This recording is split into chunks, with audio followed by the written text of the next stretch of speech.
Hello, everyone, and welcome to the MMA Show, the show with the weirdest intros in Tigervision. Not my real hand. I'm glad, because that would have been really dramatic if it wasn't. Yeah. Talk about an armbar. Ladies and gentlemen, Mr. Bad Pun, Matt T.R. Here we go. I'm Tom Cody. Wyatt's gone, so somebody's got to do it. Somebody's got to do it. Let's just get right into what happened at UFC 246. All right. Let's be honest. On the undercards, nothing happened. Oh, wait, something did. Macy Barber lost. Yeah, I know. Unbelievable. She was the minus 1,000 favorite. Yeah. So I mean, well, first of all, I want to say credit to Roxanne Modafferi, who was winning this fight before what we get to happened. Yeah. And also credit to being the biggest underdog on the card and winning. So, yeah, all credit to her. Veteran of the game. Clearly implemented a very strong game plan. Yeah. Even, honestly, she stood up and banged with Macy Barber more than I anticipated. Which no one's ever done. So full credit to her. But let's get to what happened. She won a unanimous decision. But the big news coming out of it, Macy Barber is going to be out 9 months with a complete ACL tear. Doctor actually came in, because it happened during the second round, I believe. Yeah. Macy was barely able to walk. Came to her corner, sat in her corner. Of course, her corner's like, your leg's screwed up, and she's like, I'm fine, I'm gonna go fight, as every fighter would and probably should. Yeah. Then the doctor was called in, which I feel is unusual for a leg injury. Yeah, so the doctor comes in and sits her down against the cage. And Right. the first thing Joe Rogan says is, I've never seen this before, that a doctor is doing like a leg examination during the fight. And then right off the bat, he goes, partial ACL tear, you're good to go. Yeah, he goes over to the doctor and goes, she has a partial ACL tear, she's fine. Yeah, that's what the doctor says to the ref. Yeah. And then walks out. Walks out. First of all, I think the doctor was more being like, I'm being called in here, why? Yeah. Because normally they'll just fight through it. Yeah. Which, you know, if you're the doctor being called in, you have to make that decision. If someone has a partial ACL tear, I don't know that necessarily your response should be, she's fine. It should be, I will put it up to you, Mr. Referee, whether or not you're going to end this. Yeah, and legs are a weird injury. Like, we've seen a lot of times, and we talked about it before on the show specifically, like the doctor coming in and stopping Nate Diaz because he literally can't see out of his right eye. He's got a fractured orbital bone, something of that nature. Or even like John Jones' Chael's son, and like John Jones' massive, like horrible foot injury that could have stopped the fight if it went on a little bit longer. And it literally can expand and it could drastically get worse. Right. Where I don't know if if your ACL is completely torn. Well, let's say if it was partially torn and now it's completely torn. But Mr. As the internet is calling him, the human MRI. Over there, first of all, I've never known, but you can just grab the back of somebody's leg and go, you have a partial tear. And that's what it was so funny, the interaction between Joe Rogan and Paul Felder, because they were joking about this, and then Paul Felder was like, I'm changing my MRI guy. I'm going to see this guy. If he can literally in 15 seconds just say out of the blue, partial. I would say in credit, he could have been right. We don't know, because she kept fighting. So, of course, incredible toughness on display from Macy Barber. Now, I will say there people who will be quick to use this as an excuse as to why she lost. I don't think that should be the case. She was losing this fight anyways, which is why I know I asked you before, but before we came on. But do you believe that when her leg was messed up that bad and the doctor was called in and stuff, do you think that either the referee/doctor or her corner should have stopped the fight, especially for her corner, knowing that she's probably losing this fight anyways, unless she knocked her out, because she was definitely down 2 rounds, and knowing that she's limping, she doesn't really have the power in her anyways, because you can't, it's her plant foot or her step foot. It was her front foot. But do you think, obviously the fighter's going to want to say they're going to go, so I'm not going to blame Macy Barber. Again, I already said this, that legs are tricky. If I were in her corner, I'd say it's up to you, and of course she's going to say go. Right. There comes a point, and my example for this always is Brian Ortega, Max Holloway. Brian Ortega was unrecognizable in his face, and he wanted to keep going, and he was too tough for his own good. Right. Whereas this ACL tear, she's gonna get surgery, like it's already torn. Right. Like not to be unempathetic, but You know, and not to treat it lightly, but yeah, but she's known for knocking people out. She's got 5 minutes to do it. Why not? Now, again, going back to she's got 5 minutes to do it on one leg. Yeah, but and hindsight's 20/20. Right. So, again, from here, I know we talked, before the fight that she could be on, if she won here, won against a top contender, a fast track for a title. Yep. Quite frankly, I think we both agree that we hope to see her back by the end of the year. Absolutely. Will be cleared for 9 months from now. Obviously, sometimes it's more, sometimes it's less. We'll see. The UFC, because she's only 21, the UFC might not want to rush her back either. Dana might be like, we could have a star in the making. Let's make sure she's okay and not rush her back. So we'll see. So obviously, all the best to her. And she's already one of the biggest draws in the women's division. So again, like you said, especially in that flyweight division. Yeah, why not rush her back? Or why rush her back? Excuse me, because she's already a draw. Just build up her next fight. Right, and of course she's gonna want to rush back because she still wants to beat John Jones' record. But I don't see that happening. I want to see like her fight tomorrow on one leg versus Paige Van Zandt. Because she would still beat Paige Van Zandt, who's running from her. So maybe Paige Van Zandt won't run from her now that she's only on one leg. I don't know. I feel like Macy would still catch her, but that's what I'm saying. Yeah. But let's move on to what was supposed to be the other. I was gonna say the other women's fight, Holly Holm, Raquel Blaney. Another women's fight on the main card that didn't happen. Alexa Grasso missing weight for her fight against Claudia Gadelha by 5.5 pounds. She missed the 115 mark by 5.5 pounds.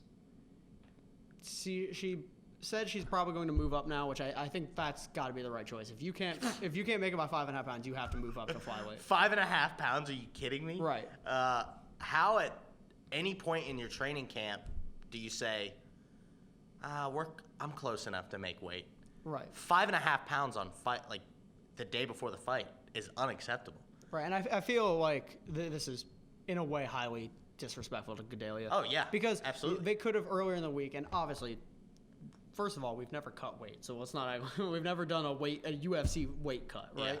So obviously, it's one of the hardest, if not the hardest part of the fight, and is obviously can be very, very tricky, very dangerous for your health, even depending on situation. So, not necessarily saying that type of fight, that type of cut was what Grasso was going to have to go through. What we talk about, like people like Conor cutting down to 145, or However, earlier in the week, it definitely probably could have been like, I don't think we're going to make the weight. Yeah. Back out now. Maybe a potential other opponent found. And even if it's not, you're doing a disservice to the UFC, disservice to Claudia Gadelha by having them believe they're going to have a main card fight on a pay-per-view. That's probably going to get a lot of buys because McGregor's on it. Yeah. Right before, the day before. So that could have been avoided. Not necessarily saying, this is on Grasso or even your camp. You're going to try to make the fight as much as you want, like as much as you can. But something went wrong here. So here's kind of my stance. I worked with the high school wrestling team all 4 years while I was in high school. I'm currently working with the Clemson wrestling team, the club wrestling team, and cutting weight, as difficult as it is, and we've seen like Cyborg try to make 35, like all these insane cut. Tyron Woodley trying to make 7. We've seen all these notorious fighters just look sick when they're cutting. But you sign the contract at 15. I've seen high school wrestlers make weight. Like one example was one of my best friends, Will. He walked around at 125. He wrestled at 106. Right. So I've seen it done. And you are getting paid at the highest level. And this is Dana's argument. Don't sign the contract at 15 if you can't make 15. You have the best nutritionist in the world. You have the best training partners in the world, the best people at what they do in the world, and you sign the contract at 15. Show up fight day at 15. If you can't, there should be red flags along the way. Right. And I've been around weight cutting enough to know, like you said, even the week of, several weeks before, I'm 15 pounds over, right, and the fight's next Saturday, I'm probably not going to make weight. As I say, and again, just because you miss weight doesn't, I know Dana will be harsh on anybody who misses weight. Doesn't mean you necessarily, we're lax on it. If you miss weight by even like anything up to a pound, even a little bit over that. Yeah. It could very much been you just didn't quite get there, but you were, trying your damnedest to cut weight. Yeah. Obviously, I believe that Alexa Grasso was still trying, but just for whatever reason, they did not prepare right. Yeah. But at 5.5 pounds, that's where I would be as pissed as. Stuff. Right. And that's what I'm saying. At 5.5 pounds, there's got to be red flags the week of, like, okay, we're not going to make weight. Right. And you got to at least give the respect to Claudia of, we're not going to make weight. Maybe the UFC can try to find a replacement. Right. Or you can sign another fight in the near future because you've already done 6 to 8 weeks of training that so you're not going to get paid You look for. at, they couldn't have squeezed it onto the Raleigh card, I don't believe. But they could have looked at 247 and tried to fit it on there. Maybe you can't fight that one on the main card, but you get, the Macy Barber slot, the top billing of the prelims, which quite frankly can even be a little bit better. Yeah. Because especially if you end up in ESPN prelims, something like that. So I think, again, obviously I don't believe there was malintent in this to deliberately screw anyone over, but I feel like this was disrespectful and hopefully will not happen again. And best of luck to Grasso moving up for her to get obliterated by Valentina. Yeah, doesn't matter. If she goes up to 125, there's not a person in the world at 125. I think man or woman that could probably knock out Valentina Shevchenko. So sorry to Joseph Benavidez, who's fighting for the title at 125, but I think Valentina could head kick him. No, I believe that. I'm with that. Yeah.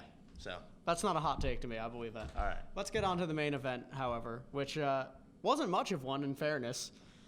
Conor McGregor knocks out Donald Cerrone in 40 seconds, which even as someone who had McGregor knocking him out fairly quickly, that was quicker than I anticipated. Yep. I saw the ESPN notification because unfortunately I was not able to watch it, but I saw the ESPN notification on my phone that was they're walking to the octagon, looked down about a minute and a half later, and it was he's knocked him out. So it was a weird. So the whole fight was weird. Yeah. McGregor. I know it's only 40 seconds, but this was a very odd 40 seconds. He throws a wild left, like a left straight, just like out of left field. Everybody in the stadium knows it's coming. Right. Donald ducks and hits his head on McGregor's hip. So it was like a weird transition. Like almost accidentally head-butted McGregor's knee and knocked him out. And then McGregor gets him in a clinch and starts throwing these elbow shots that are landing on Cowboy's chin. These vicious strikes. Shoulder strikes. And it dazes Cowboy, and then he gets head kicked 10 seconds later, and the fight's over. And you're like, okay, what just happened? Like, what transitions just occurred? And people on Twitter are saying the fight's fixed. I don't think, Just no. People are comparing it to Jorge Askren, where he threw the flying knee. It was like all these things happened perfectly for Jorge. I think it's kind of that situation where Donald Cowboy ducked and hit himself on Conor's hip, and then the transition of the shoulder strikes then it all went downhill from there. And shoulder strikes, while they were used incredibly effectively by Conor here, absolutely. It was fantastic, quite frankly, to go back and watch. Obviously, they're nothing new in MMA.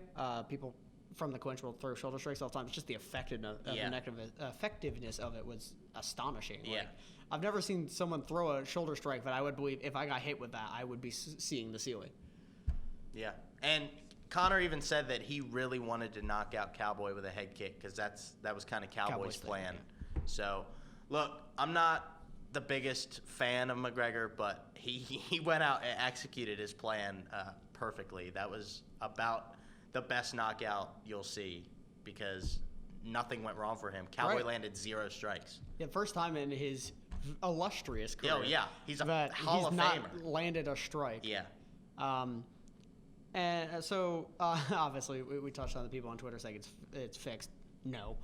But let's move on to let's start with the loser. What's next for Cowboy here? He's already said he's going to keep fighting, so retirement's gone. Yep. That wasn't even really a question. He will die in the octagon, I'm pretty sure. So what's next for probably the greatest example of a gatekeeper in Cerrone?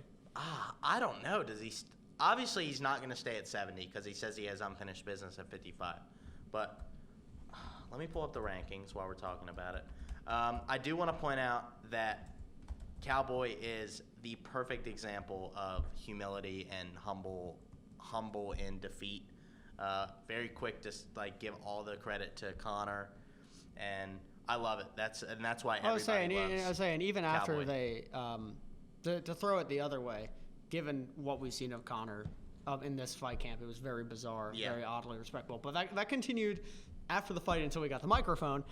But I mean, then, he hugged Cowboy's grandma, gave her a kiss on the cheek, which is the weirdest thing I've ever seen in an octagon. Yeah. But he went over. He he did the little celebration that you do after you knock somebody out. Everybody does that. Yep. And then he went over and immediately, got down on the mat, hugged Cowboy, went over, hugged his grandma, which was odd. Cool, but odd. Odd, yeah. Odd. And then of course he got in the microphone and started calling people out. But even then, I feel like it was a different kind of thing than we're used to from Conor. Yeah. So he still called people out, but first of all, Cowboy, looking at the rankings, he got knocked out by Gaethje, got knocked out by Conor, lost to Ferguson due to a doctor stoppage, and then there's Poirier, who's at 2. Everybody in the top 5's calling out Conor. Conor said he feels good at 170. Paul Felder's at 6. Dan Hooker's at 7. They're fighting each other. The rumor is they're fighting, or if that's confirmed. That's signed. That's leading a fight night at the moment. Okay, Kevin Lee's looking at fighting Charles Oliveira, but why not Kevin Lee, Cowboy-Cerrone? Talk about fireworks there. So somebody's head would be in the ceiling. Yeah, and I believe him. He has unfinished business at 55. He's a few wins away from getting back in the title contention. So 170 is too tough for him, I think. Right. We just saw now. Correct me if I'm wrong. We just saw Ferreira beat Pettis. Yes. Was that at 155 or at 170? I can't remember. I'll be honest. Because Pettis is listed at 170, but Ferreira has now went from not ranked to ranked in lightweight. So it's got to be at lightweight. People don't stay in their divisions anymore. It was at 55. It was at 55. Yeah. So I think even you could reach for a Ferreira matchup after what he just did. I think Kevin Lee would be the most interesting to see right now, because especially since Felder and Hooker are fighting each other. So they're both signed off. You've got Lee. You've got the real estate agent there at 9, Al Iaquinta. Who he already beat. He's already beat. So I think outside of I'd like to see Ferreira. I think that'd be a nice step up from him. You fight established name in Anthony Pettis, and then you go on and you fight one of the most established names in Donald Cowboy-Cerrone. Yeah, I think that would be a good matchup.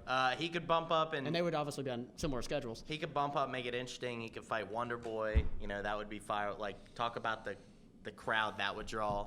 Wonder Boy would probably stop. I know which one I want now. Yeah. So you got a bunch of names that he could fight just to get paid. So we'll see. What's next for Conor is the question. Okay, so obviously Dana and Conor believe the Khabib fight's next. Conor still doesn't believe Khabib versus Ferguson is going to happen, which quite frankly, I understand why he feels that way. For me, I'd give him the winner of Khabib Ferguson. You're killing me right now. That's what I would do, because first of all, I'm looking at this as if I'm the UFC, not what is necessarily correct in the fight game. If I'm the UFC, I'm giving him the winner of Khabib Ferguson. Either way, it's probably going to be the most sold pay-per-view of all time. Especially Khabib 2 would be the most sold pay-per-view of all time. It would outdo the first one. Outside of that, I mean, I would. It's either one of those two. It's either the winner of that or Gaethje. Okay, so here's my argument. He just fought at 170. So why does that give him the right at the number one contender spot for 155? The last time he won at 55 was UFC 205 against Eddie Alvarez. The last pay-per-view I bought. Yeah. He got choked. He got dominated by Khabib. Didn't win a single round against Khabib. He actually lost the stand-up fight against Khabib. He got knocked down. He needs another fight. He needs a win at 55 in the top 4 to prove to me that he's ready for a title shot. Gaethje or Poirier. I would love to see a Poirier rematch, and I think him and Gaethje, if they stood in the pocket, would be absolute fireworks. And Gaethje has dynamite in his hands. Let's not forget, he also knocked out Cowboy in the first round.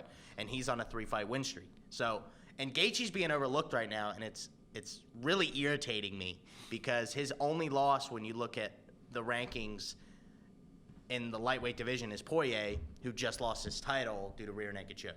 So, as I said, for me, if I'm the UFC, I'm giving him McGregor. Giving McGregor either Habib or Ferguson, and the winner of that, because A, that's going to sell, and B, what I know Habib said, he's got to win 10 fights before he can fight me again. Which, first of all, that's bull. Let's throw it aside. That's a ridiculous That's amount. ridiculous. Yeah. But let's be honest, Habib would be game to choke him out again. Look, Connor's making all these excuses about how he drank the entire week leading up to the Khabib fight. It doesn't matter. You got absolutely dominated. I believe him because it's Conor McGregor. Yeah, but it doesn't matter. Khabib does that to everybody though. Right. So we're gonna see in April Khabib Ferguson.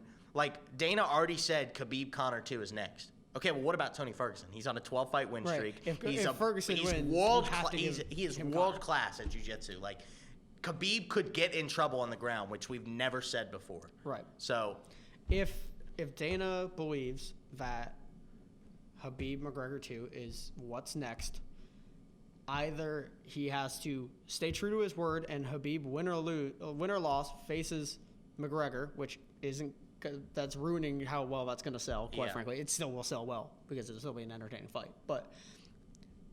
Or he's got to eat his words and give Ferguson Conor, because that's going to make Tony some money, first of all, and he would have earned that. And if you believe that McGregor has the right to face the lightweight champ, if Habib retains, then it's got to be he has the right to face him. So I am much more accepting to the fact that if Khabib loses, Conor Khabib.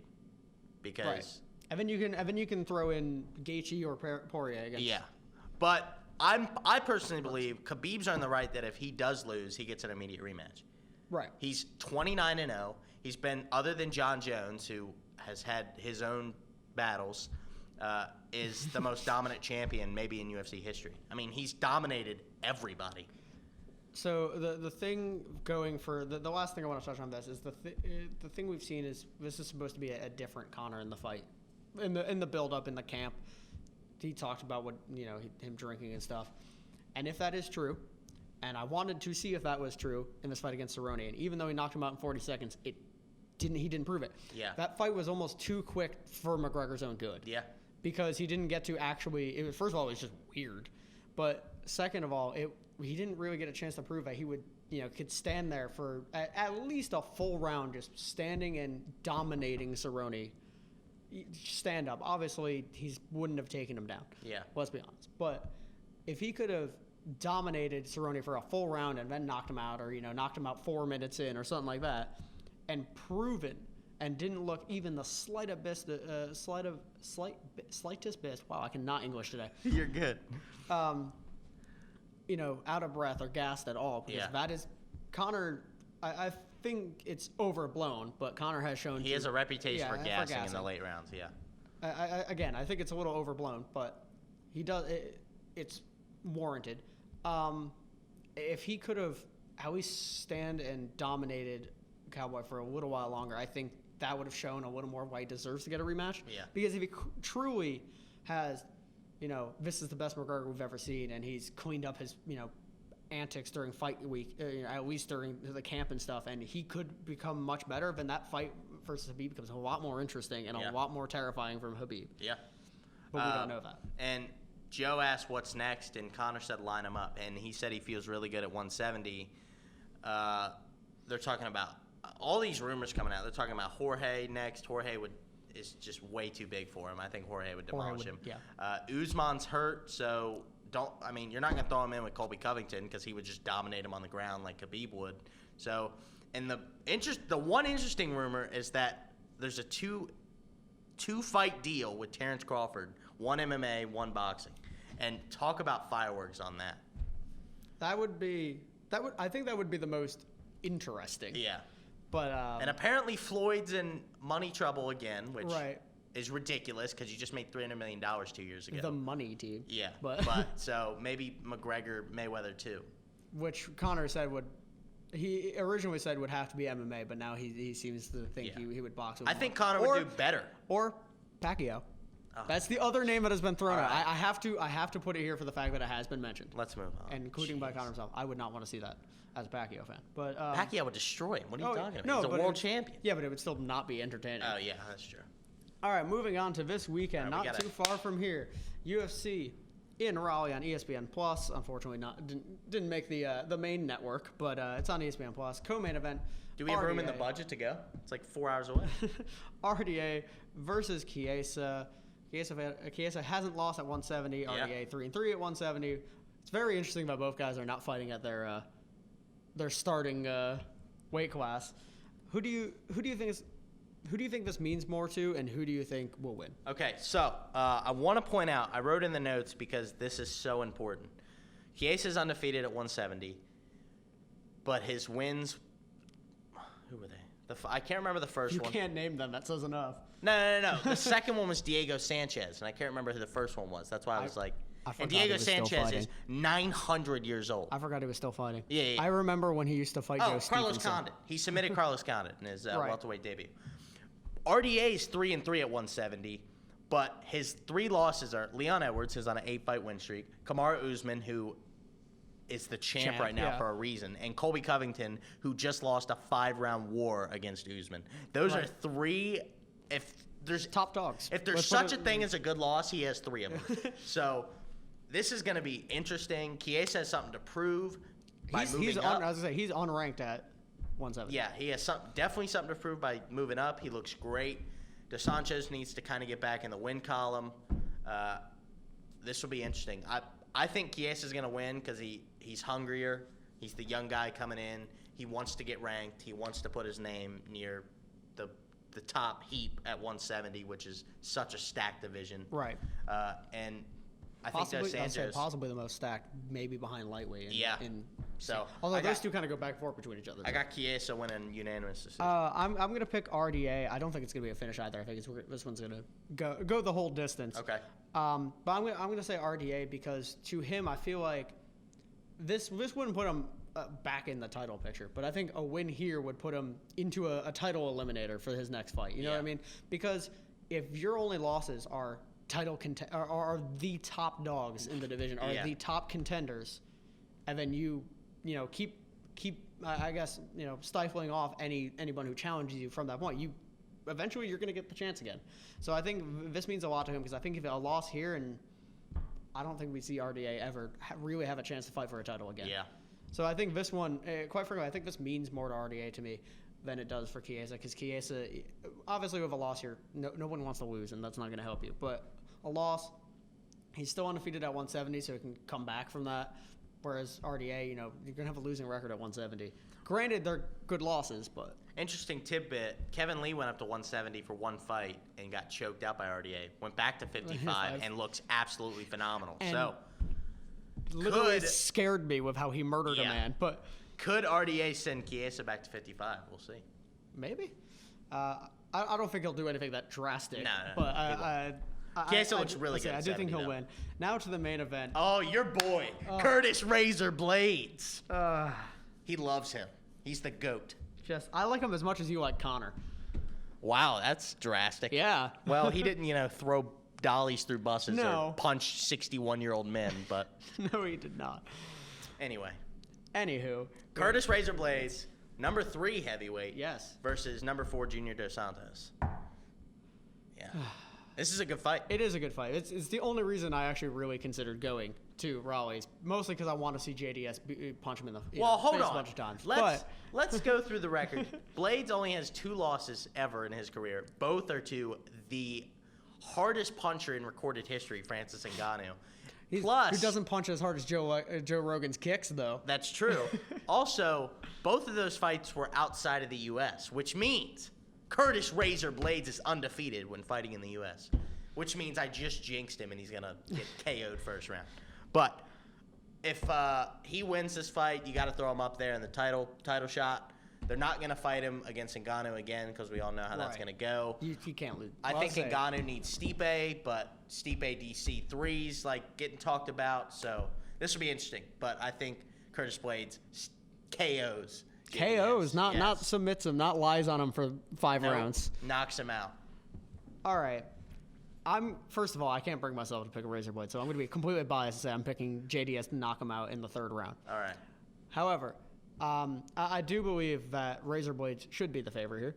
I think he will Absolutely. Both in the fact that he's younger and fresher will have more natural fitness to him, more natural, gas, if you will. I think if this fight goes late rounds, you have to favor Blades. And to me, I think JDS has got to rock him with a shot early to keep him before he goes, when he goes for a takedown. Otherwise, I think this can end up going to the ground, in which JDS will lose. JDS, very capable on the ground. Oh, yeah, absolutely. We're not gonna. He's a former world champion. Right. I was gonna say I'm not trashing his ground game, but I believe at the moment with the youth and ability of Blades, I think he would win out on the ground. I think JDS's best chance is to knock him out standing up, which he can still do. I mean, his only loss in his last 4 fights is Ngannou, which I literally stopped what I was doing to watch. Do you see the theme here, people? Yeah. Francis Ngannou is the real deal. I mean, Ngannou is probably my favorite fighter in the UFC right now. He's so scary. But, and again, in a typical Ngannou fight, which ended in the first round. But I think, he's 35 years old. I think he can get it done. I believe he will, mostly because I can't bring myself to put Blades. I'm going to be honest. But this means just as much to JDS because he could get right back in that title talk. Yeah, 4 and 3. I mean, they're both right up there. They're third and fourth. Neither one is. JDS actually might get another fight with Ngannou, but I don't think that would be the direction they'd want to go in. So to me, it's maybe if JDS wins, they give him to Ngannou again as a holdover while Miocic Cormier 3 happens. If not, Rosenstrike with Rosenstrike signed on to face Ngannou. So if Rosenstrike beats Ngannou, maybe he faces winner of this, but not going to happen. I don't think it's going to happen either. But maybe if he does, he faces the winner of this. Even if he loses, maybe he faces the winner of this. Overeem's always there. Yeah. Again, gatekeeper at this point. When Walt Harris decides to come back, he'll be prayers for his family, by the way. Yeah. He lost his all love out stepdaughter in a tragic accident, so he'll probably be out a while. But understandably, send the best wishes to him and his family. Yep. So unfortunately, we're ending on a kind of a somber note now. Yeah. But, let's put the lights out on this show like Ngannou would on everybody he's faced. So the moral of the story is whoever wins this might get knocked out by Ngannou. Yep. Again. All right, that's the show. And dramatic laptop close as well. We're off next week. We'll see you guys back when we preview 247. Yep. See you next time.